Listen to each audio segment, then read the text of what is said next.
Good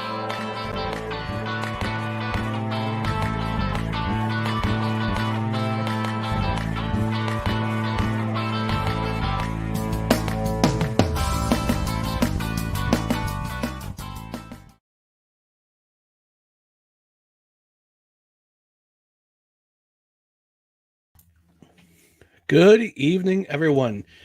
Happy Friday. Welcome to No Credentials Required. No Credentials Required Friday Happy Hour presented by Belly Up Sports in association with Godzilla Media. Before I continue, just want to let you know about our social media handles, which you can find right down below here. Twitter and Instagram at BellyUpNCR. Facebook.com/BellyUpSportsNCR. Let me just adjust the light here. Ooh, that's bright. There we go. That's better. Facebook.com/BellyUpSportsNCR and YouTube. Just search No Credentials Required. Hit the subscribe button.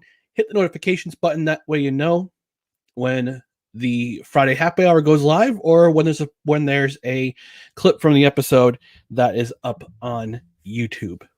So before we get into everything, just want to first bring a couple things. One thing I want to bring up is a giveaway we're doing with Godzilla Media. And the one thing we're doing with Godzilla Media is that we are giving away a gift card. We're giving away a gift card to Paison's Pizza, which has several locations in the Albany area. And I just want to bring up the contest rules. So if you're into, and this is the way you can also help us out, help out with the program. So let me go ahead and share what we're doing. So we're giving away a gift certificate to Paison's Pizza. So here's what you need to do. You need to subscribe to the podcast side. This edition will be on the podcast side. Subscribe, rate, and or review. Tag both No Credentials Required and Paison's Pizza with your screen capture by September 17th. That's the cutoff. And that's it. You're entered. You're entered into the contest. And just want to give you a caveat to that. Just because you're outside of the Albany, New York area, that's okay. Don't fret, because Paison's Pizza, they ship nationwide on goldbelly.com. And goldbelly.com is not a sponsor of ours, but again, Goldbelly, if you want to be a sponsor, let us know. So go to the Twitter handle, which is again at BellyUpNCR, Facebook.com/BellyUpSportsNCR. You can go ahead, you can reply with your screen capture that you've give us a rating and subscribed to the podcast, and you're automatically entered. It's as simple as that. So let's dig into the beer of the week. And I have a feeling that Tag Along is just about to join us. Ooh, I also got a new chair. It's a gaming chair. It's pretty cool. Hi, bud. All right, so let me go ahead and dig into our beer of the week, which is Slate Town Brewing Livin' La Vida Loca Mexican Lager. Hi, bud. See, here's Tag Along. Joined us just in time for the program. And I went and visited Slate Town Brewing yesterday. Sorry for my cat's butt here. So I have the week off from work, so I wanted to visit this brewery. I've been wanting to visit this brewery for quite a long time. It's in Granville. It's about an hour's drive away from me here in the Saratoga area. And I decided to take a drive. They didn't open until 5, so I figured, all right, let's drive over and check this brewery out. So I was greeted by a couple of the employees that were there. I had a snack, got myself a flight, and also got a hard cider as well, because they make their own cider as well. Because they also make their own cider in addition to the brewery. So I got myself a 4-pack of beers before I left. And this is their can. So shout out to the good folks at Slate Town Brewing Company in Granville, which is right across from I think it's right next to the Vermont border, if I'm not mistaken. So one of the bartenders was telling me that they got a lot of traffic from people who are going to the lakes in Vermont. So let's dig into the weekend. Ooh, got my laptop a little bit. Oh, sorry for the shaking. Ask tag along. He's bored. Now he's leaving. All right. I'll go on my co-host here, my other co-host. Let's give us some pour.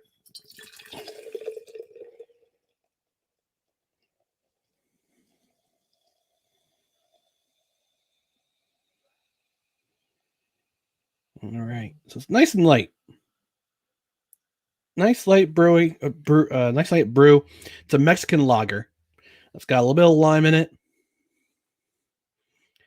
Very light tasting from what the sample I had, but I'm gonna drink it here tonight. So, folks, to the weekend, we made it. Short weeks. Short weeks always kind of suck, but thanks for joining me. I appreciate it.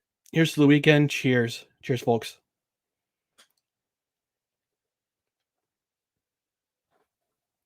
Ooh, that's good.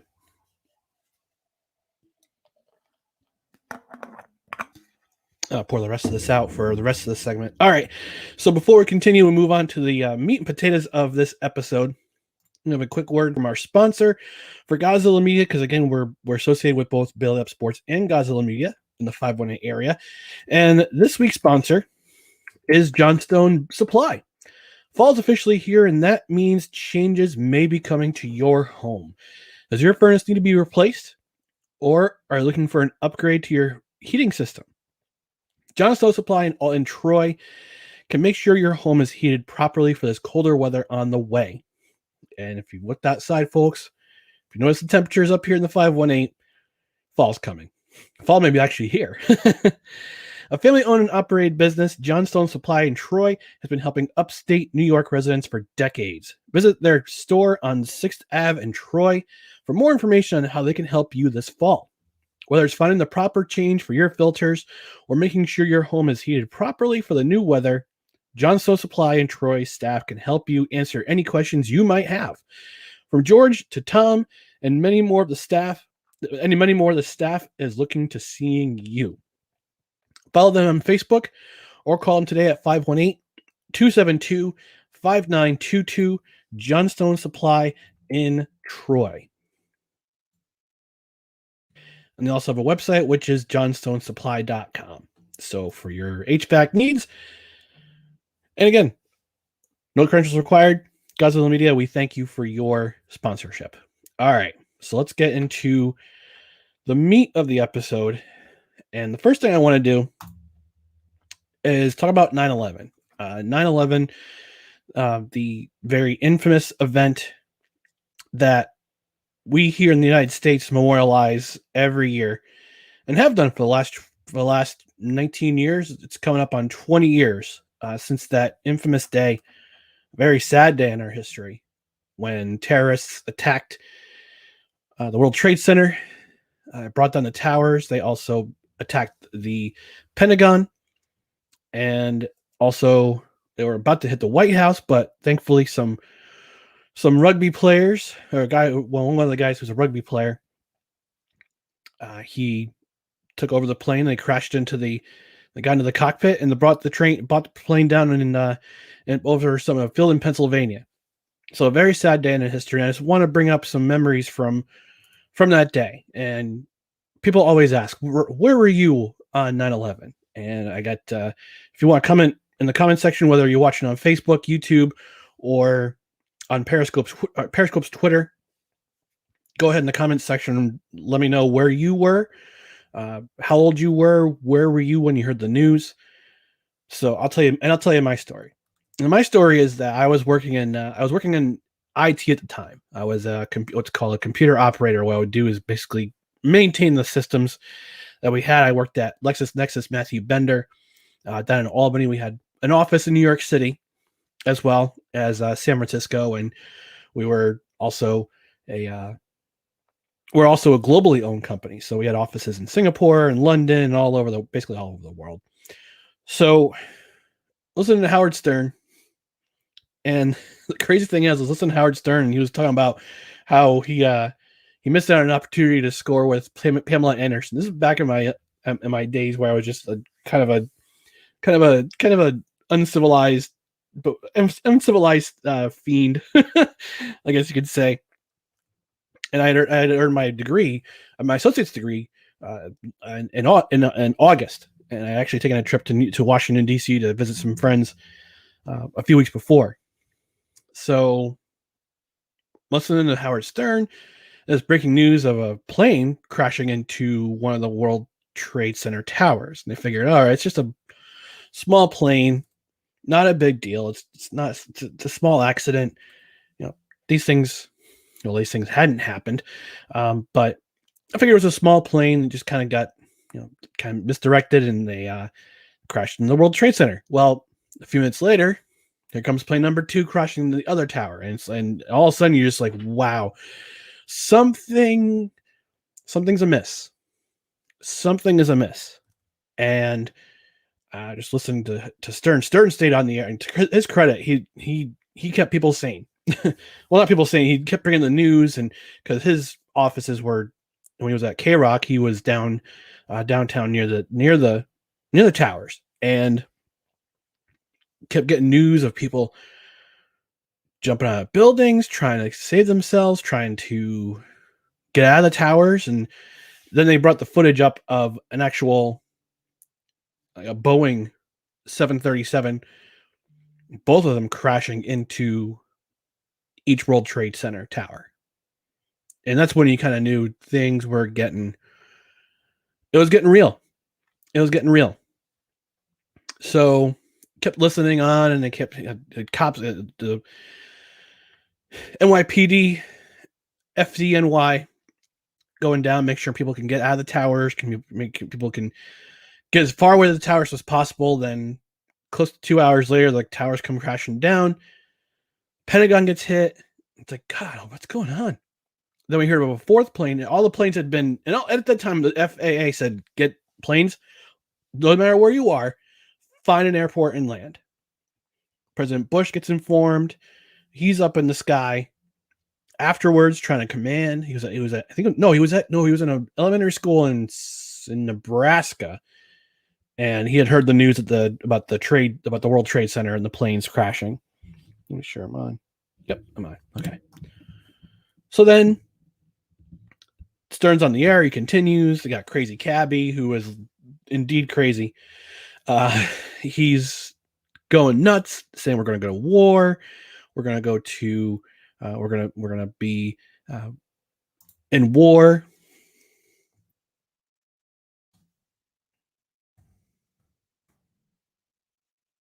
One second, folks.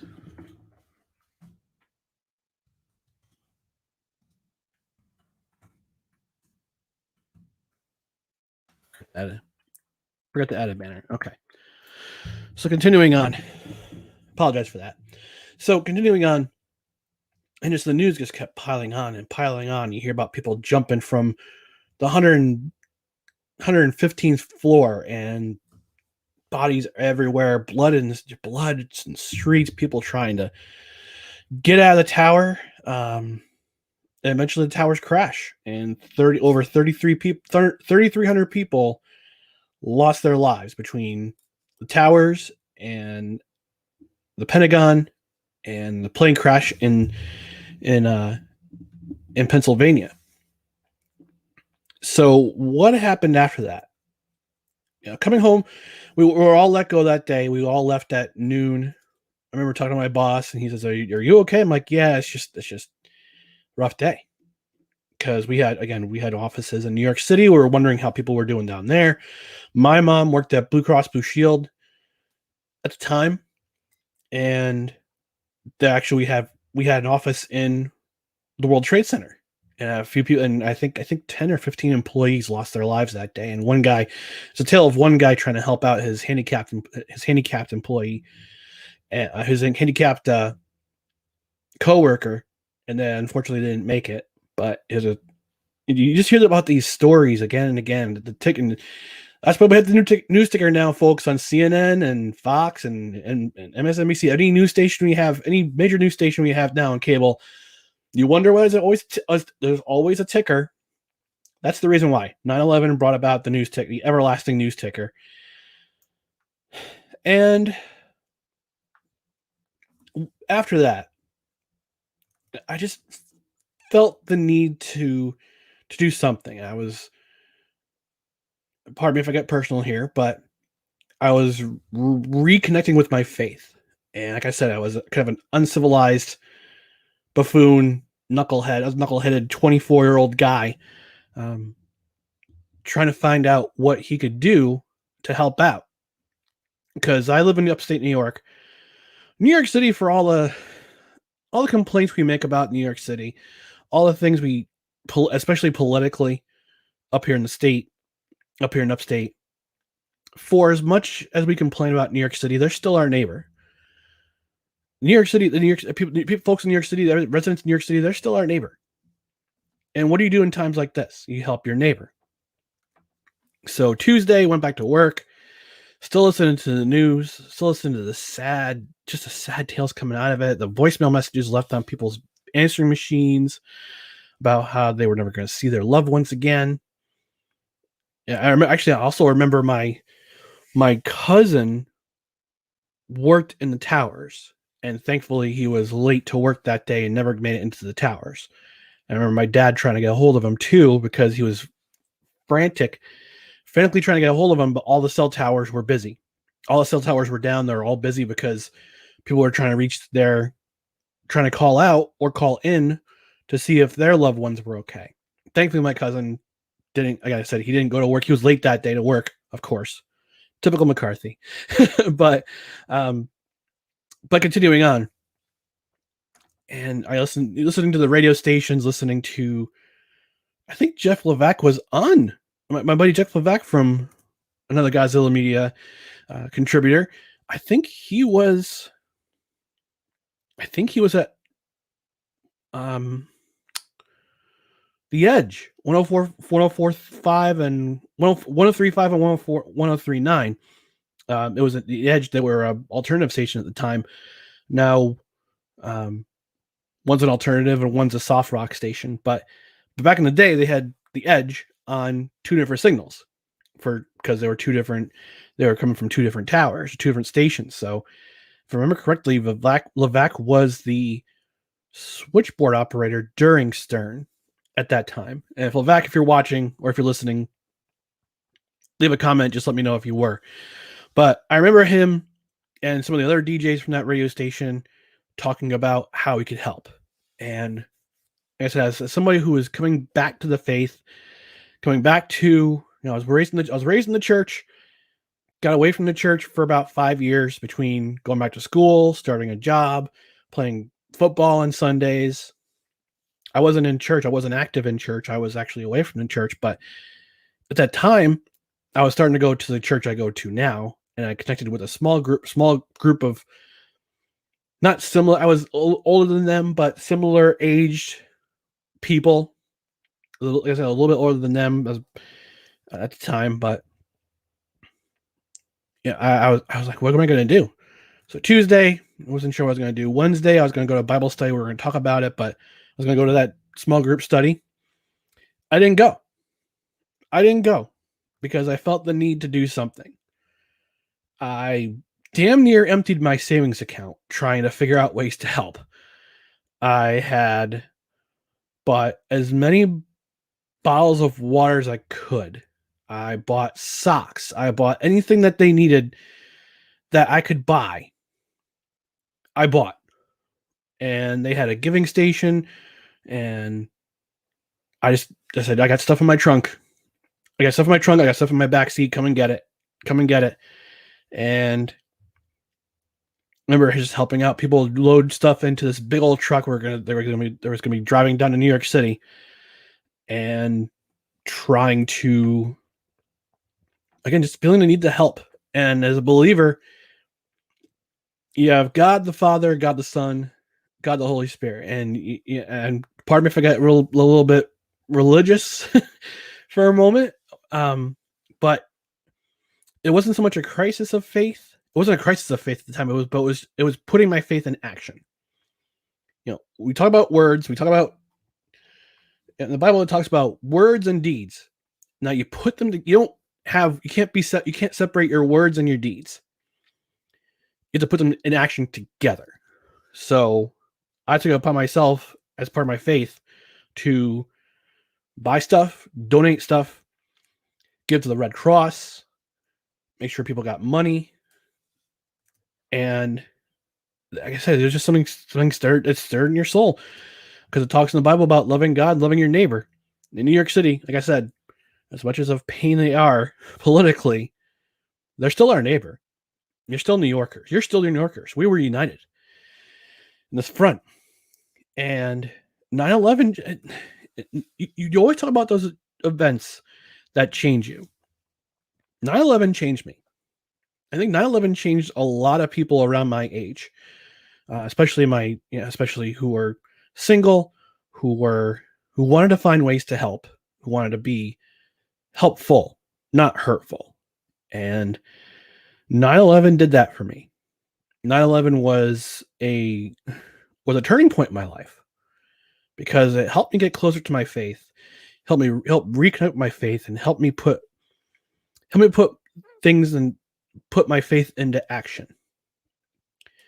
And it's kind of snowballed since, in a way, and that I reconnected with my faith. I started volunteering more. A few years later, I became a chaplain for a hockey team, for a pair of hockey teams and a baseball team during the summer. It just 9/11 changed my life in a good way. I mean, it's a tragic day. It was a very tragic day, and I think tragedies bring out the tragedies can bring out the best in people, and it brought the best in me, and I'm hopefully it's been staying that way. Especially now, I mean, we're so polarized in this country. But for that one moment in time, for like a week, for literally a week, we were united. And talk about the people who are kind of the 60s, or like, yeah, we deserve this because we have air bases all around the world. And it's like, shush. Can we just be united for just being united?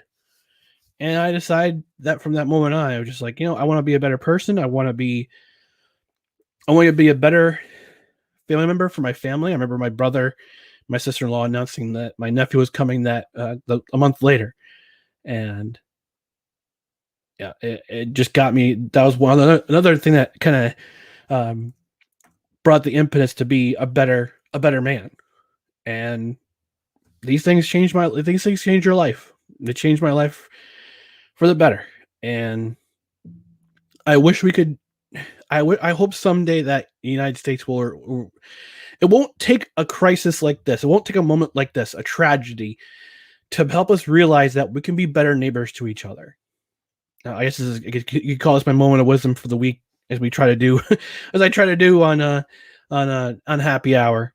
But there's always, and I hope we don't have to have another tragedy to get us to snap out of this polarization that we currently have between the vaccinated and the unvaccinated, and our politicians scolding us and trying to be the experts trying to scold us. Let's just be better neighbors to each other. Let's use these moments. And let's use this moment. And I'm hoping that somebody out there is watching. All one of you who are watching right now, to just be better people. Let's just be better neighbors to each other. No matter what our political inclinations, no matter what our social status is, let's be Americans. None of this hyphenated American stuff. Let's just be Americans. Let's be good to each other. Be kind to one another. Help each other out. See a neighbor who needs some help with something, help them out. Let's just be better people. I'm just a voice in the wilderness somewhere on the internet that you're watching or you're listening to. If you're listening to Unhinged Radio, or you're listening to the podcast edition of this, but it's time to. We need to get back to that. We need to get back to being better neighbors to each other. It shouldn't take a tragedy to do it. It shouldn't take a pandemic to do it. We should have been doing this all along. Whether you're in the church or not part of a church, and you just want to be a better human being, that's great too. Let's bond. Let's get together. Let's talk about how we can be better neighbors to each other. Let's volunteer. Let's clean an old lady's yard, or buy groceries for the homeless, or give blankets out to the homeless. My friend last week, I memorialized my friend Mark Basto last week. I mentioned how he was a big advocate for the homeless in the Atlantic City area, trying to give blankets to homeless, or when it was really cold, trying to find them shelter. Let's try to be those kind of people. Clean up a park, clean up somebody's yard, serve a meal, introduce yourself to your neighbor who you haven't talked to in forever. We put up these boundaries between us. We put up these invisible boundaries between us. It doesn't make us better people. It makes us worse. So that's my challenge. Let's be better people. Let's be motivated to do good things. And the Bible also says, spur each other on towards good deeds. Good deeds, not bad deeds. Okay, so we'll move on to the sports side of things. Now I've gotten off my soapbox a little bit on this subject, but let's talk about some of the news of the week. And one of the big news of the week was Brian Kelly and his social media execution. I put that in quotes, and I'll tell you why in just a second. So Monday night, Notre Dame beats Florida State by a hair in overtime, and the sideline reporter for ESPN says to Brian Kelly, the coach of Notre Dame, says, "Hey, what do you think of your team's performance tonight? Are there things that you could improve?" And what Brian Kelly did was that he tried to repeat this old joke about his team's execution and how he wanted to execute them. It was an old joke from the 1976 season for the Tampa Bay Buccaneers, and it was John McKay, who for many years was coach of USC. He had tons of success at USC, won a couple of national championships, and then all of a sudden he goes to Tampa Bay for his first pro job, and the team is over. The team literally went 0-14 that year. They didn't win a game until I think week 12 of 1977 or 1977. I think it was week 12 or week 13. But somebody asked Brian Kelly, somebody asked John McKay, "Hey, what do you think of your team's what do you think of the execution of your offense this afternoon?" He says, "I'm all for it." It's a joke. It's a really dry joke about him wanted to execute his offense, all the staff members, all the personnel on his offense, because they had Steve Spurrier and a couple other quarterbacks he couldn't figure out. He couldn't put points on the board, and he made a joke about executing the offense. Very funny. You look it up, do a Google search for it, look it up.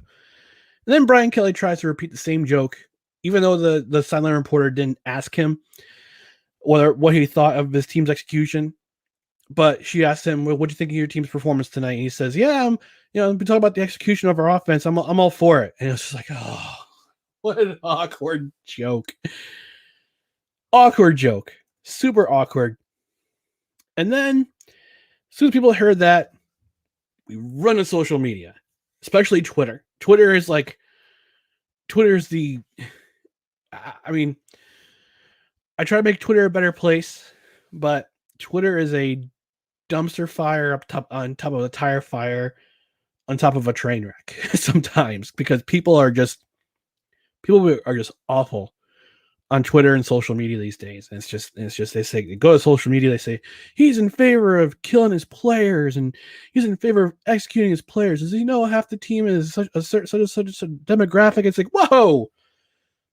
So here's one of the lessons we learned about social media in this whole thing, with this whole awkward joke, poorly timed joke, is that social media is going to react how social media is going to react. And usually it's an overreaction. Now, if you're like me and you're old enough to understand the joke, you got the joke. Poor delivery, but you understood the joke.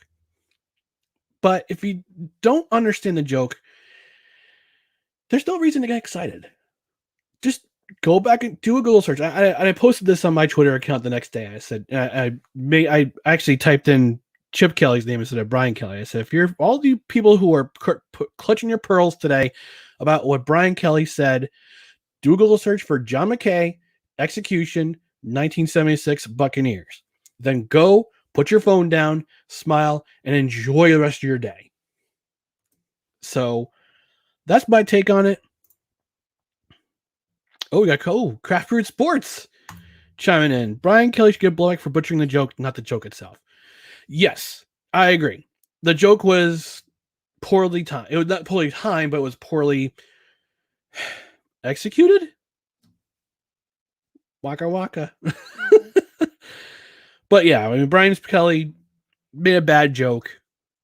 There's no reason to roast him on social media. No reason to call for his job. And that's one of the things about social media too, that we need to calm ourselves down. Just no reason to get excited about.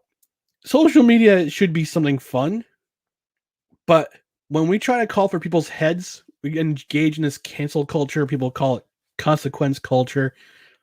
No, because if something said on TV, there's no reason to get excited. There's no reason to call for somebody's job. I mean, Brian Kelly is a great coach. He may have made a really big misstep in trying to repeat an old joke when the sideline reporter didn't bother asking him. It's a bad joke. Leave him alone. He didn't, and it's funny is that it's like he didn't realize he had made the joke until somebody said in the press conference said, "Oh, you know, somebody's on social media's all going crazy because you made a joke about executing your players." And he said, "Really? That joke?" Yep, that joke. All right, moving on. So again, folks, just because somebody makes a joke on social media doesn't mean you have to get all riled up. You don't have to put him on a pillory and carry him out of town on a log. Just put your phone down. Enjoy the day. Enjoy your lives. All right, we're moving on. We're moving on to a new documentary. The Players Tribune has been releasing these documentaries. You're trying to do a 30 for 30 style. And Netflix is trying to match ESPN's 30 for 30s with they partnered with the Players Tribune. They're releasing these sports documentaries over the last couple of weeks, and they had released the first edition, which was the Malice at the Palace. Great documentary. I highly recommend it. I think the week afterwards, they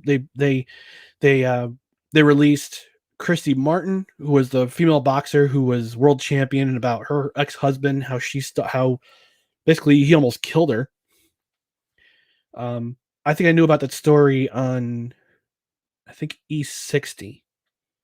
They had that, but this week, God Bless America, this week on Netflix from the Players Tribune was Untold Crimes and Penalties. And here's the situation.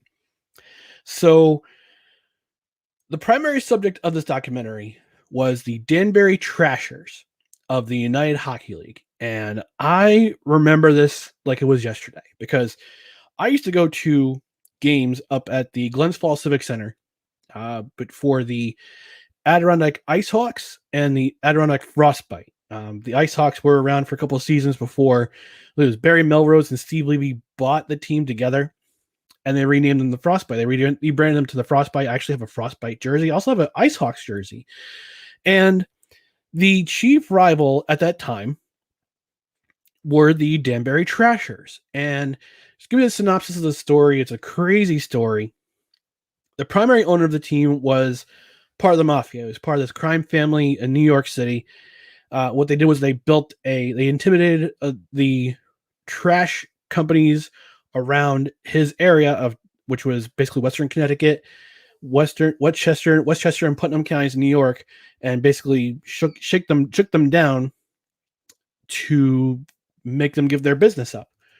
So the only game in town for trash is kind of like The Sopranos in a way. So yeah, I remember this team. They were the bad boys of hockey. They signed a bunch of guys who they wanted to reflect basically the ownership of the team, with rough and tumble guys, rough and tumble, personalities on the ice. They would fight you. I remember Brad Wingfield, who was part of the Elmira Jackals. He signed with Elmira, and the first 3 seconds of the first game, fight. The owner of the team had called I think the equipment manager, given the cell phone to Brad Wingfield. That says, "All right, at the drop of the puck, you're going to fight." So he did. And there's all these crazy stories. They could tell that they were allowed that the players and the Galantes, the Galante family was allowed to tell. Obviously, there's probably a lot of black tape in there, a lot of redacted stuff that we didn't get to see. But they told the story of the whole franchise and that they're paying players under the table, and there's a lot of bonuses that were under the table that didn't get reported on their taxes, and the team was successful. I remember going to a game in Danbury in, I believe it was October, November of 2005. And I wore a hoodie, and underneath that hoodie was my Adirondack Frostbite jersey. And my friend who had family down in Danbury, they were season ticket holders. We got to sit with them, and as soon as the Frostbite scored the first goal, I jumped up, I took off my hoodie, I started dancing around like, yeah, go Frostbite. I got booed naturally. But it was fun. It was a fun atmosphere. Danbury was a fun team to watch, albeit a little bit dirty at times. But go, if you have a Netflix subscription, go and watch the documentary. Go and watch the documentary. It's a fun documentary. It's actually some pretty touching parts. Some fans were pretty affected by it. I remember when Danbury folded operations, the Frostbite also folded operations, because this was primarily a Midwest league. So a lot of teams were based in the Midwest, and Danbury and Elmira were the only regional rivals Adirondack had. And when Danbury folded, Adirondack folded, and then Elmira folded after that. So, and eventually the league would fold, and I think some teams went to the ECHL, and the other teams went to the to other lower minor leagues. But it's worth a watch. It's worth a watch. So go ahead and watch it. If you got some time this weekend between college football and NFL football, go watch the documentary. It's a lot of fun. All right, we're going to take a quick commercial break for the belly up side. Here's a word from Manscaped. What's going on, sports fans? This is Dan Made of the MD's Fantasy Football Podcast, and I'm here to talk to you about Manscaped, where they want to let you know that the summer is here, but are you ready to unveil your beach bod? You're in luck. Our friends at Manscaped just launched their 4th generation performance package, which includes the Lawnmower 4.0. You heard that right, the 4.0. Complement your dad bod or six-pack with a trim from the leaders in male grooming. The sun is shining and calling your name, fellas, so join the 2 million men worldwide who trust Manscaped and get ready for a hot guy summer by going to manscaped.com for 20% off and free shipping when you use the promo code BELLYUPFANTASY. Again, that's 20% off and free shipping when you use the promo code BELLYUPFANTASY today.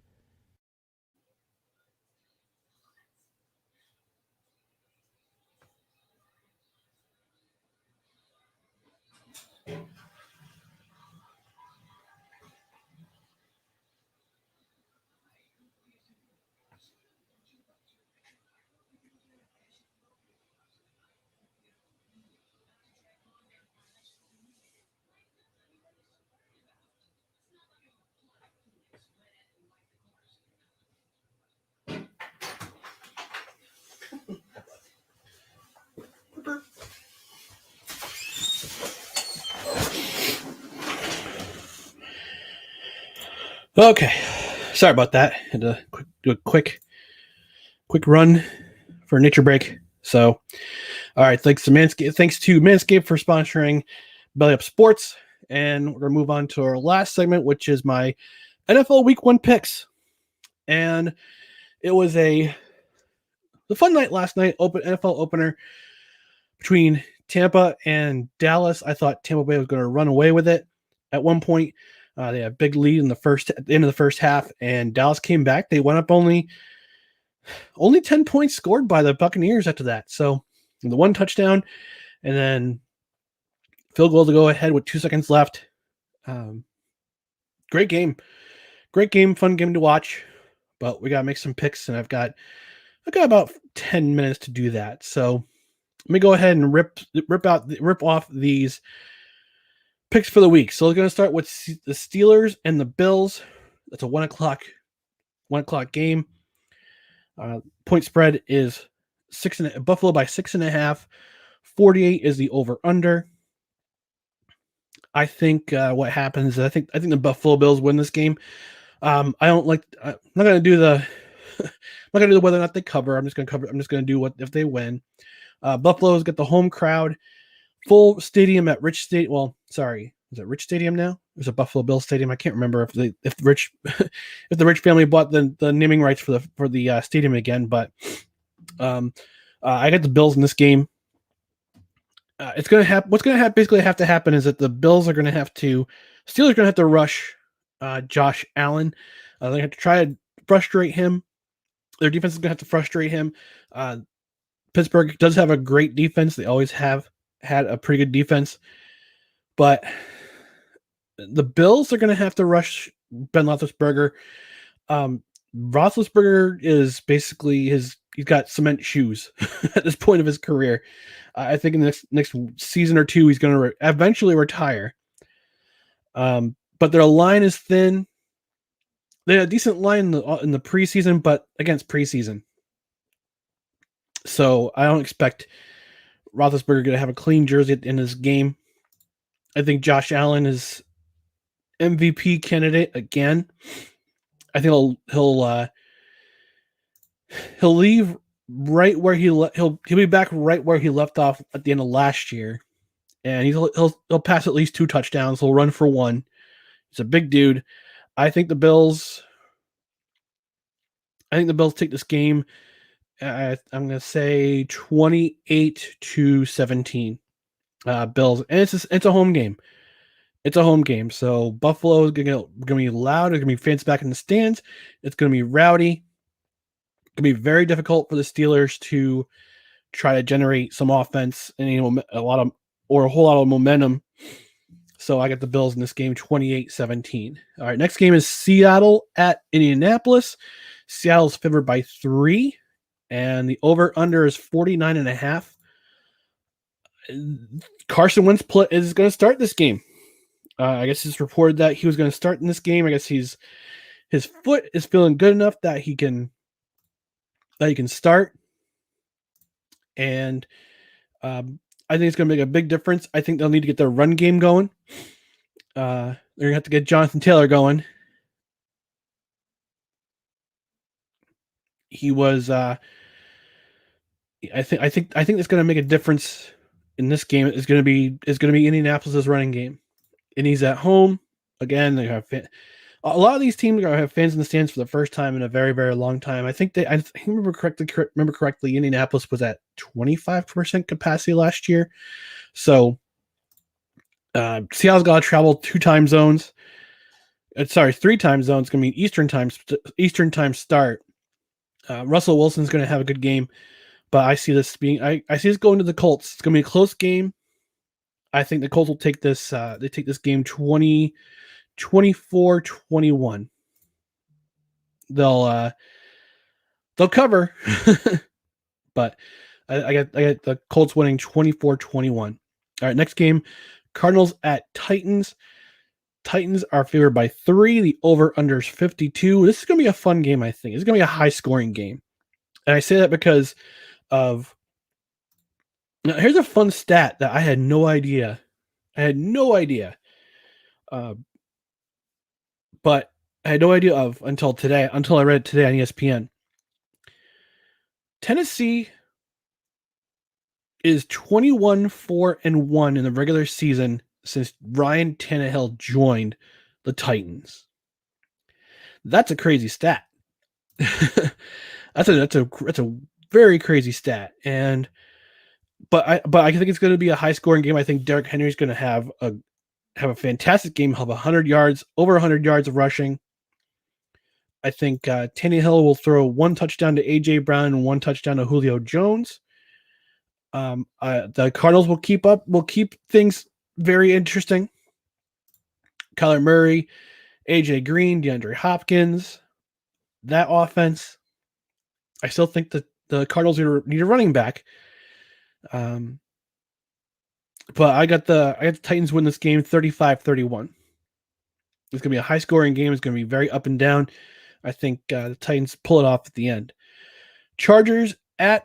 LA Chargers at the Washington Red Team.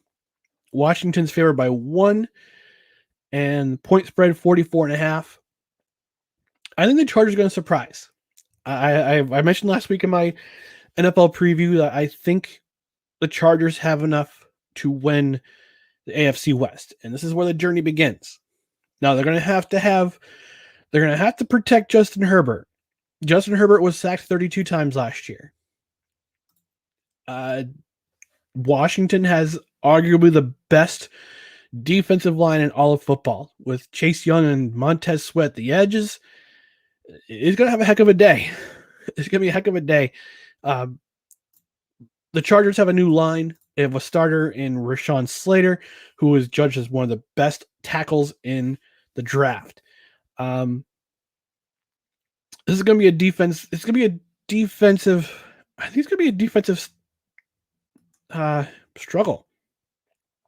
It's going to be a low-scoring game. I think the Chargers will take this game 20-17.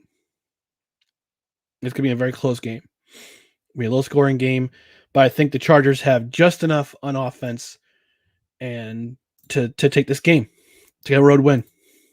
All right, Vikings at Bengals. Vikings are favored by 3, and the over-under is 47. Joe Burrow coming back after basically having his leg turned inside out last year. Vikings got to figure it out on offense, and this is where they start. I think this is the game they start figuring out the offense a little bit. Dalvin Cook is going to get a healthy amount of carries. Kirk Cousins will do just enough not to screw it up. And the Vikings defense is way better than the Bengals defense. I think the Vikings will get at least 3 sacks on Burrow because the Bengals are the Bengals and their offensive line's meh.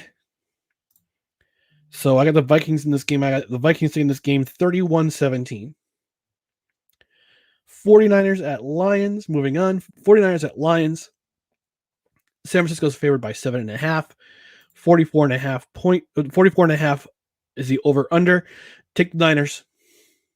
Take the Niners. Because it's the Lions. It's the same old Lions. And the Niners bringing back a bunch of guys who the 49ers were the walking wounded last year. Nick Bosa goes out, and and their 2 best defensive players on the line blow out their knees at MetLife Stadium and back-to-back plays. And that affected the rest of their season. Jimmy Garoppolo, he busted his ankle the same day. So it's going to be I think the 49ers make their way back to playoff status, and I'm going to say the Niners take this game 34-13 because I'm not a believer in the Lions. Sorry to any Lions fans who are watching out there or listening, but I think the Niners are going to head back to the place where they were a couple of years ago. All right, Eagles at Falcons. Atlanta's favored by 3. 48.5 over the over-under. The beginning of the Arthur Smith era in Atlanta. Atlanta's going to have a fun offense. I mentioned this last week, but I think Atlanta's going to have a fun offense this year with the addition of crap.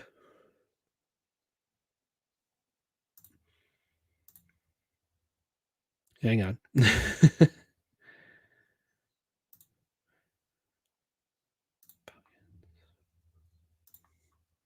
Kyle Pitts. Sorry, I knew his name was Kyle. I lost it. I apologize. Kyle Pitts. Guys, 3.5 beers over under Ryan drinks Sunday. I'm gonna say 2. I have a birthday. I have an event to go to on Sunday. But going back, Kyle Pitts is going to make the Atlanta offense fun. Arthur Smith's going to inject a lot of his offensive philosophy into this offense, which was good last year, but their defense was kind of over. Oh gosh. So, but yeah, Calvin Ridley, Matt Ryan, they need some help at running back, but Kyle Pitts is going to make this offense fun. I think the Eagles will steal one. I think the Eagles are going to have a stroll last year. They're going to stroll this year with first-year coach Nick Sirianni and with Jalen Hurts getting his first full season, getting his feet wet. But I think the Eagles take this one. I think the Eagles steal this one. I think the Eagles will take this game 28-27. Next is my New York Jets at the Carolina Panthers. It's the old versus the new. Sam Darnold getting the start in Carolina. Zach Wilson getting the start. He's the guy who replaced Darnold in New York. My New York Jets. This is going to be an interesting matchup to see what Sam Darnold does against the Jets secondary, which is it's their biggest weak point. Their biggest weakness is on that defense is the secondary.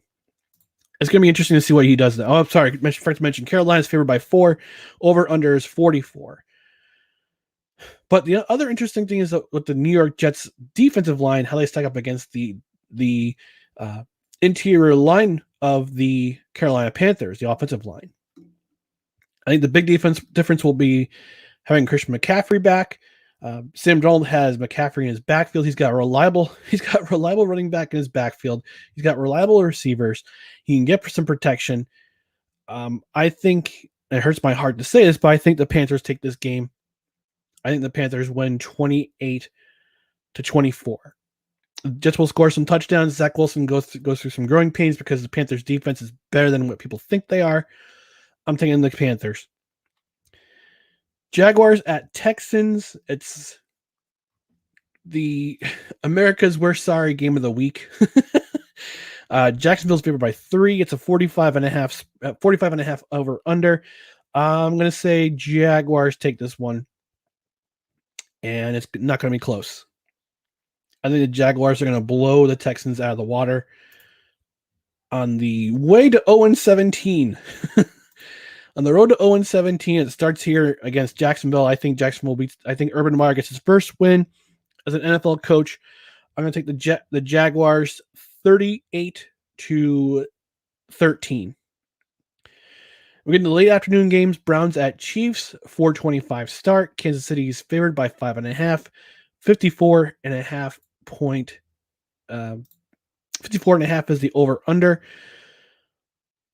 I think the Browns are going to open up. I think the Browns are going to have the upset of the week.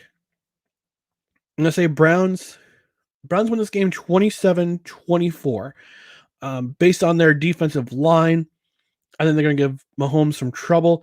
I think they watched some of that game film from the Super Bowl, and they've found some weaknesses in the offensive line of the Chiefs, and they're going to exploit them. And their secondary is good enough. I know it's going to be a tough time covering Tyreek Hill, but I think the Browns will play smash mouth football. They'll control the football with their run game, and I'm gonna say in this playoff rematch, I'm gonna say Browns 27, Chiefs 24. Packers at Saints, 4:25, which is in Jacksonville because New Orleans does not have power right now. Prayers out to anyone in Jacksonville who was affected by the last hurricane. I gotta speed things up because we're almost coming down to the hour's end. I'm taking the Saints. Green Bay's favored by 3.5, 49.5 over under. Actually, I'm sorry. I'm going to say the Packers take this game. It'll be a close game. I'm going to say Packers win by 6, 31. I'm going to say 30-24. Dolphins at Patriots. New England's favored by 3. Over under is 43.5. Battle of 2 Alabama alums. Tua versus Mac. I think the Dolphins walk away from Gillette with a win. I think the Dolphins will. We're going to see Mac Jones actually face a defense, a first-team defense this year. I think he's going to struggle, and I think the Dolphins have enough on defense to do that. Brian Flores is the designer of that defense. He was a defensive coach with the Patriots. I think Dolphins will be a low-scoring game here too. I think Dolphins take it 20 to 13. Broncos at Giants.